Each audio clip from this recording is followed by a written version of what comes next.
Tamiang melit kabitis boga arti kalakuan goreng matak nyilakakeun diri sorangan. Assalamualaikum sampurasun. Urang tepang deui di kanal Sunda, tempat diajar nyarios bahasa Sunda. Ayeuna urang ngadongeng anu judulna Tamiang Melit Kabitis. Sok golosor.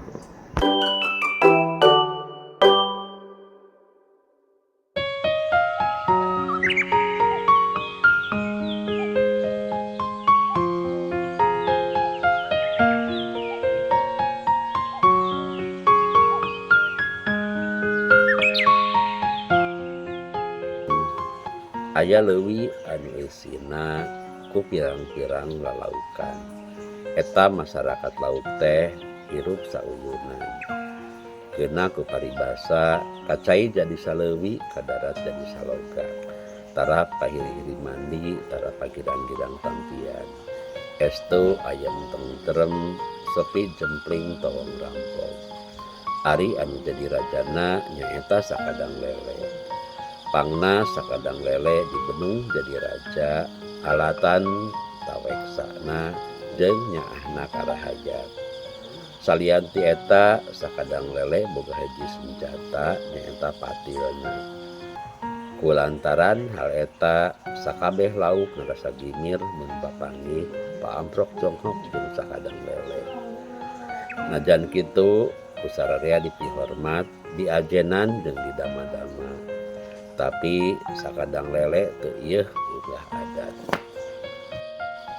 Kulantaran hal eta pisan sakadang lele beuki dipikanyaah ku rahayatna.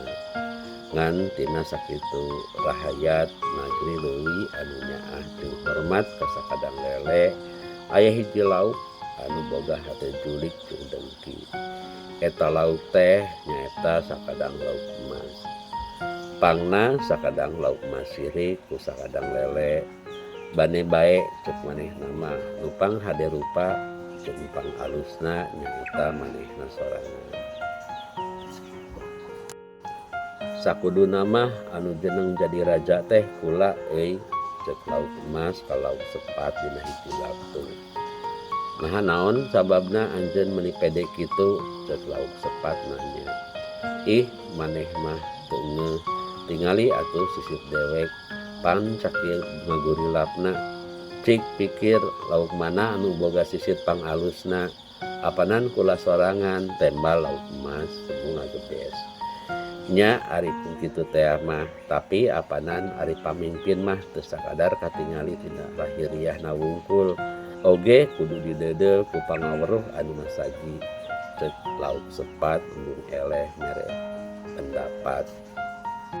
Yeuh dengekeun ku maneh, justru anu kudu dipiheulakeun mah nya lahiriah heula, penampilan heula deuleu. Kanyaho mah nomor 2, nu matak ti ayeuna maneh kudu taluk, kudu ngaku raja ka kula. Ti danget ieu nu jadi raja di nagari leuwih ieu teh kula, ceuk lauk emas bari nepak dada.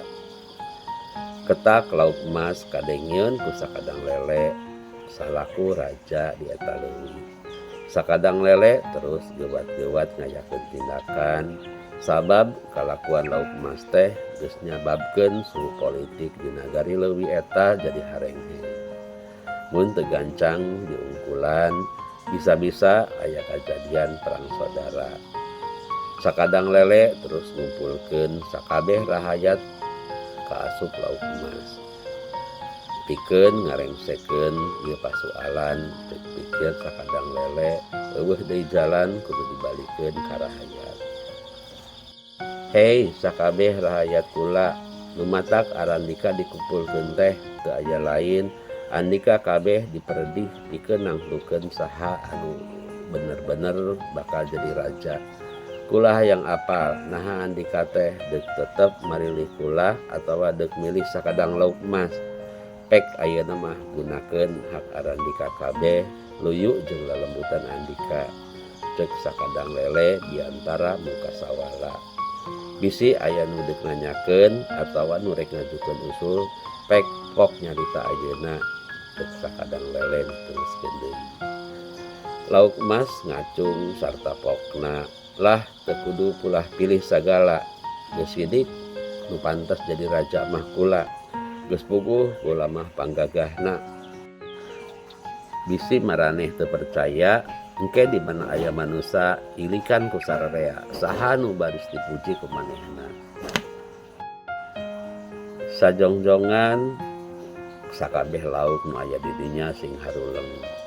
Keur kitu kaparengan torojol aya saurang jalma ngalanto ka belah dinya, maksudna teh lahaloho kaleungit. Tuh kabeneran geuning aya manusia, hayu urang deketan, asaha manehna bakal munci kana rupana, ceuk lauk emas biatna keur. Soloyong lauk emas teh ngadeukeutan manusia, tayohna hayang gura-giru dipuji. Lauk sejena bororaah hayang ngadeukeutan, maranehna kalah ka paheula-heula nyumput kana sedong.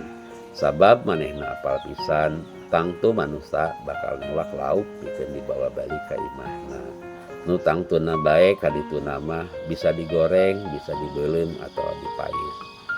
Jadi sanajan lauk emas gogorowokan nyalukan, eueuh hiji oge anu daek nonghol. Samalah maranehna ngahep-hep jeung ngadegempes dina panyumputanana.